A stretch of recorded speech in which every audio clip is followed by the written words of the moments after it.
अस्सलाम वालेकुम। आज की हमारी जो वीडियो है वो इस टॉपिक पर है क्योंकि अक्टूबर है तो ये पूरी दुनिया में ब्रेस्ट कैंसर की अवेयरनेस के महीने के तौर पे मनाया जाता है।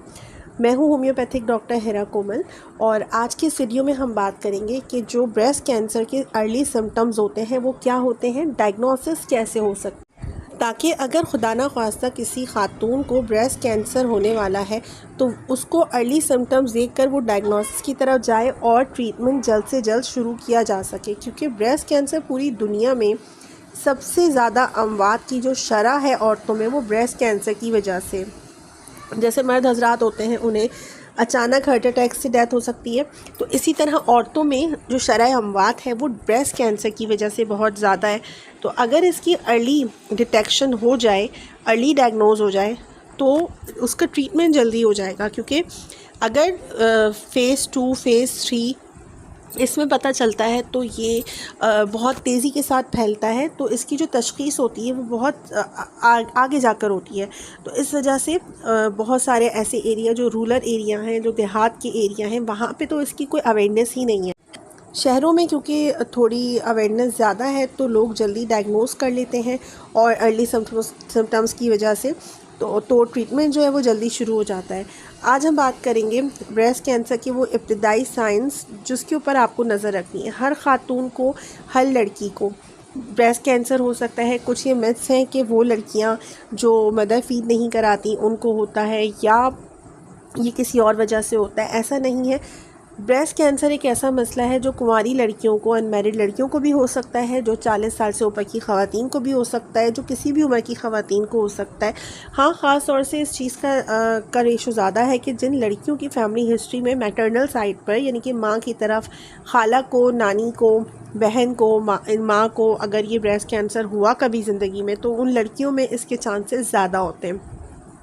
अदरवाइज़ हर उम्र की लड़की को ब्रेस्ट कैंसर हो सकता है। तो इससे बचाव जो है वही मुमकिन है, वही आपकी ज़िंदगी बचा सकता है। तो क्या है, अर्ली जो तशख़ीस हो जाएगी वो आपकी ज़िंदगी बचा सकती है। तो इसके जो अर्ली साइंस होते हैं उसमें 4 या 5 ऐसे सिम्टम्स हैं जो आपको अगर महसूस होते हैं तो आपको किसी गायनोलॉजिस्ट के पास जाना चाहिए। वो आपकी कुछ बेसिक 3-4 टेस्ट करवाएगी जिसका मैं आगे जिक्र करूँगी। एंड देन अगर आपका ट्रीटमेंट जल्दी शुरू हो गया तो आप इससे सर्वाइव कर सकती हैं। उन 5-6 सिम्टम्स में जो पहला सिम्टम है वो ये है कि आपको हर महीने पहले तो ये देखना है कि जो अर्ली डायग्नोसिस है वो क्या है। ख़ुद सेल्फ़ असेसमेंट है। सेल्फ़ असेसमेंट आप किस तरह कर सकती हैं, हर लड़की को, हर खातून को पीरियड जब आपकी ख़त्म हो जाए हर महीने अपना ब्रेस्ट का जो साइज़ है उसको देखना है, उसकी जो शेप है उसको देखना है। सिमेट्रिकल शेप होना चाहिए, मतलब ये ऐसा ना हो एक ब्रेस्ट दूसरे ब्रेस्ट से साइज़ में डिफरेंस है, बहुत बड़ा है एक ब्रेस्ट और एक ब्रेस्ट छोटा है। तो आपको हर महीने पीरियड्स के बाद अपनी जो सेल्फ़ असेसमेंट है वो करनी है कि ब्रेस्ट में कहीं पर कोई स्वेलिंग तो नहीं है, गुठली या गिल्टी तो नहीं महसूस हो रही। उसके लिए आपको अपनी फिंगर्स के थ्रू अपना जो ब्रेस्ट है इसके इर्द गिर्द गुठली को महसूस करना है। अगर आपको कहीं किसी की जगह पर गुठली महसूस होती है तो आप फ़ौरन अपनी डॉक्टर के पास जाइए। यह बेसिक जो बेसलाइन टेस्ट होता है वो हम आगे जिक्र करेंगे, वो करवाना है। अगर ब्रेस्ट में गुठली महसूस होती है, चाहे वो ब्रेस्ट के इर्द गिर्द हो, चाहे वो आपके बगल की तरफ हो, जो आर्म पिट्स होते हैं यहाँ पर हो, चाहे वो आपके गर्दन की तरफ ऊपर का जो एरिया है, नेक का एरिया, यहाँ पे अगर आपको कोई गुठली महसूस होती है वहाँ पे तो आपको फ़ौरन टेस्ट करवाना है। दूसरे जो इसका सिम्टम है वो ये है कि आपके ब्रेस्ट में कहीं पे कोई जो डिस्चार्ज है वो ना होता हो, चाहे आप अनमैरिड हैं या मैरिड हैं।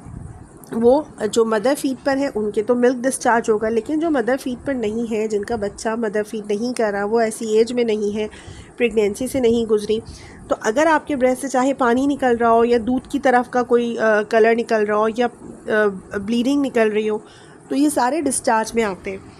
तीसरा जो इसका अर्ली साइन है कि आपके ब्रेस्ट के इर्द गिर्द जो एरिया है, जो स्किन है, वो जिससे नारंगी होता है, ऑरेंज होता है ना, कीनू होता है, उसके जो छिलकियों में डॉट डॉट डॉट से दिखते हैं, इस तरह की अगर आपकी स्किन हो रही है ब्रेस्ट के इर्द गिर्द तो आपको फ़ौरन डॉक्टर के पास जाना चाहिए। और चौथा जो इसका सिम्टम है वो ये है कि अगर आपके निपल्स कहीं से अंदर को धंसे हुए हैं तो ये भी एक मेन सिम्टम है। निपल्स के अलावा ब्रेस्ट का जो एरिया है अगर उसकी स्किन अंदर को कहीं धंस रही है तो वो मेन सिम्टम होता है। इस कंडीशन में आपको डॉक्टर के पास जाना चाहिए। तो ये 4-5 सिम्टम्स हैं। इसकी जो डायग्नोसिस है वो 3 या 4 तरह की होती है। 3 तरह के टेस्ट पाकिस्तान में अवेलेबल हैं, चौथी तरह का जो टेस्ट है वो पाकिस्तान में अवेलेबल नहीं है। तो ये 4-5 सिम्टम्स हैं, आप उसको जहन में रखिए और पीरियड्स के बाद हर महीने अपना मुआयना ख़ुद कीजिए। याद रखिए कि जो पेशेंट होता है वो ख़ुद अपने इलाज में हेल्पफुल होता है। आपका इलाज आप ख़ुद कर सकती हैं अगर आपने इसको अर्ली डायग्नोज कर लिया, ताकि आप डॉक्टर के पास जल्दी जाएं। इससे बचाव का सिर्फ एक ही रास्ता है कि हर ख़ातून को अर्ली डायग्नोसिस हो जाए। अपने जिस्म पे नज़र रखिए, अगर इस तरह के सिम्टम्स देखती हैं आप तो फ़ौरन डॉक्टर के पास जाइए।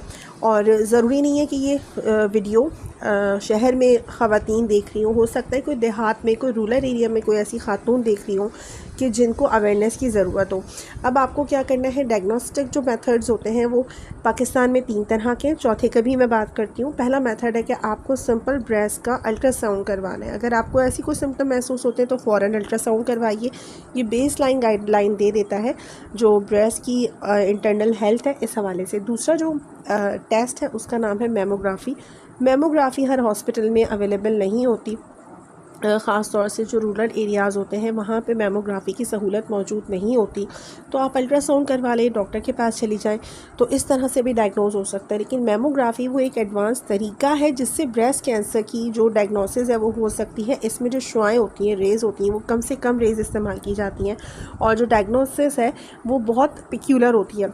तीसरा जो इसका डायग्नोस्टिक मेथड है वो है कि आप ब्रेस्ट की बायोप्सी की जाती है। अगर किसी खातून की गुठली हो गई है सीने में तो उसके टिश्यूज़ का कुछ पार्ट लेकर उसको लैब में भेजा जाता है। तो वो पार्ट इंजेक्शन के ज़रिए से वो थोड़ा सा इंसिजन लगाकर निकाल लेते हैं, तो वो लैब में भेजा जाता है जिसकी रिपोर्ट हफ्ते भर के अंदर आ जाती है, जिससे ये मालूम हो जाता है कि खुदा ना ख्वास्ता ये नॉन बिनाइन कैंसेरियस है या बिनाइन है, यानी कि नॉन कैंसेरियस है। तो ये जो डायग्नोसिस होती है ये बायोप्सी कहलाती है। अब जो चौथा तरीका है वो है BRCA1 और BRCA2 नाम का एक टेस्ट होता है जो पाकिस्तान में अवेलेबल नहीं है। ये टेस्ट बाहर मुल्क में जो है वो अवेलेबल है इसका मेथड। तो जो सैंपल्स होते हैं वो बाहर मुल्क भेजे जाते हैं टेस्ट करने के लिए, लेकिन क्योंकि ये बाहर सैंपल्स भेजे जाते हैं तो काफ़ी कॉस्टली पड़ जाता है ये। तो बेहतर है कि अर्ली जो स्टेजेस होती हैं उसको जल्दी डायग्नोज कर लिया जाए। तो 3 टेस्ट भी काफ़ी होते हैं। अब आपको क्या करना है, ये डायग्नोसिस हो गई। अगर आपका खुदा न ख्वास्ता कैंसर डायग्नोज होता है तो ये देखा जाएगा स्टेज कौन सी है। स्टेज 1 या स्टेज 2 के जो कैंसर्स होते हैं वो उसको ट्रीट करना आसान होता है। जैसे जैसे स्टेजेस बढ़ती जाती हैं तो वो पूरे जिस्म में अपनी जड़ें मजबूत कर लेता है, फिर उस औरत को बचाना मुश्किल हो जाता है। तो अर्ली डायग्नोसिस ही इसका बेहतरीन जो हल है, सॉल्यूशन है वो है। तो मैं बार बार यही वर्ड रिपीट कर रही हूँ कि अर्ली डायग्नोज हो गया तो आप अगर इन चीज़ों तो बहुत सी जानें बचाई जा सकती हैं। अपने प्यारों का ख्याल रखिए। अपने सर्कल में इस मैसेज को, इस वीडियो को शेयर कर सकती हैं आप।